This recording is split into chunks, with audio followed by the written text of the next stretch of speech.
Good morning, everybody. I hope you slept well. I slept pretty good. Surprisingly, I didn't wake up. That's a first. That's a first. Golly.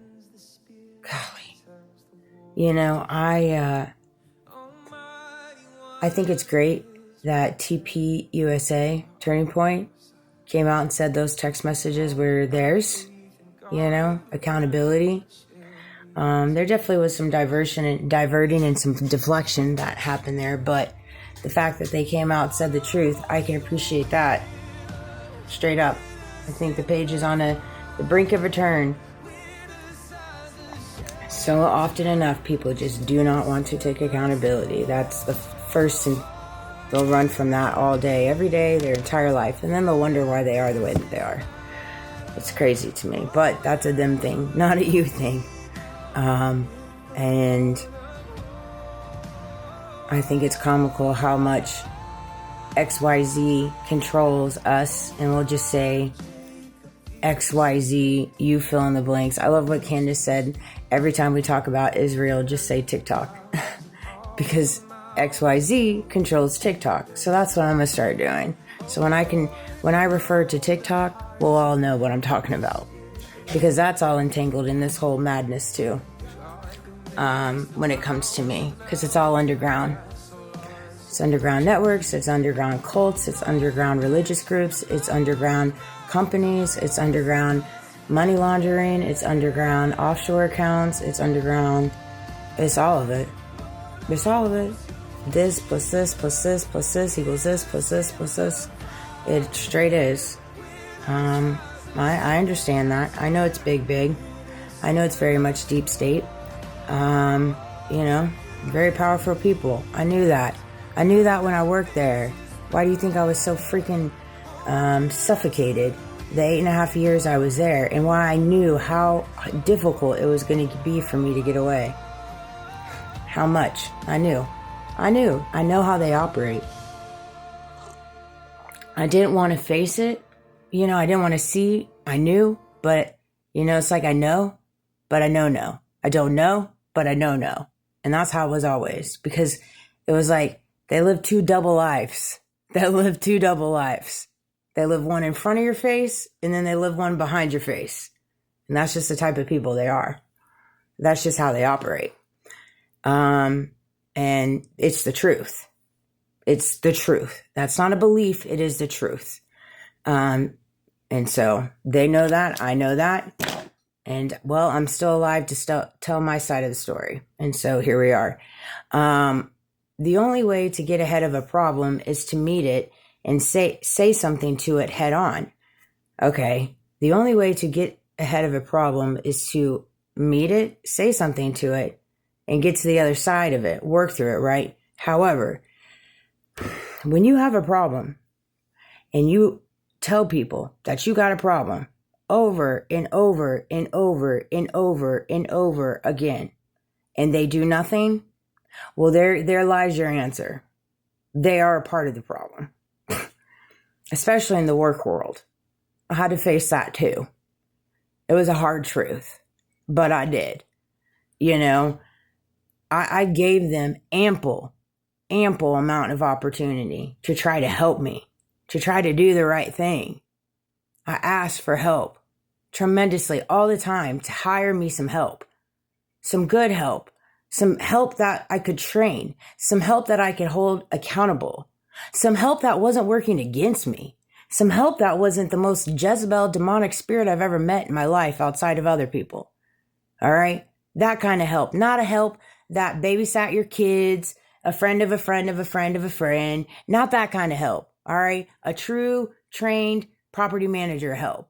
That would have been great. That would have helped the problem. But instead, they decided to do what they do, and the problem got bigger. It got bigger because birds of a feather flock together. I had to learn that as well. That's a hard truth too.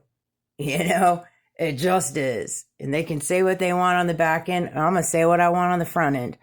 Until they have the cojones to come talk to me to my face, I don't have any respect for them. I just don't.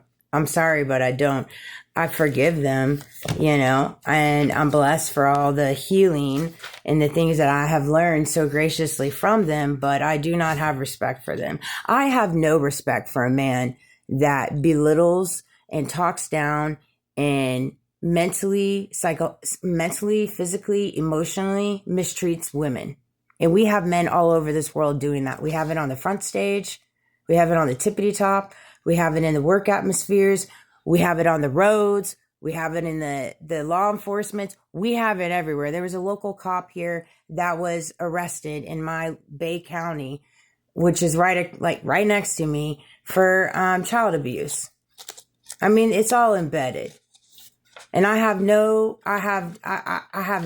there's no room for it in my world. It's disgusting. It's absolutely disgusting that there are men out here that think that they can mistreat and talk down to women because they're a part of whatever it is y'all little guys are a part of that gives you the green light to do such things. Man, I get so, like, even yesterday talking to that doctor or that practitioner, I was just like, man,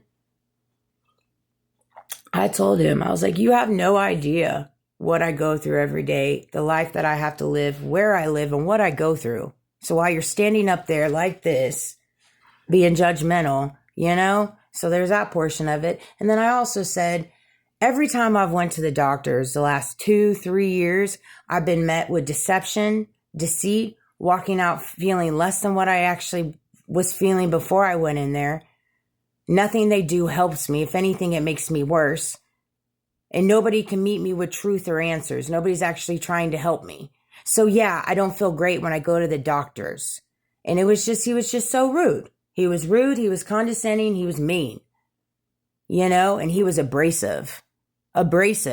We can do this all night. Cause I was like, why are you asking me all these questions? What does anything have to do with this? I got a little feisty. I got a little passionate.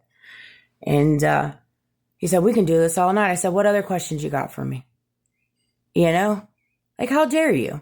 How dare you? How dare you? You don't talk to me like that. I don't give a crap who you think I am or what you heard. You do not talk to anyone, no woman, like that. No man deserves to talk to a woman like that. I'm sorry, but you don't.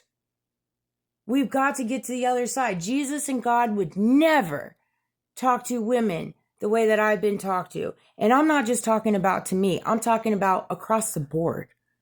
Across the board.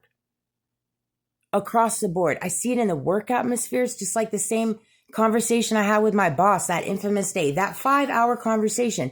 I mean, you've got to be a very, very interesting character of a man to sit across a woman who's in tears and tear her down. And she ain't your wife.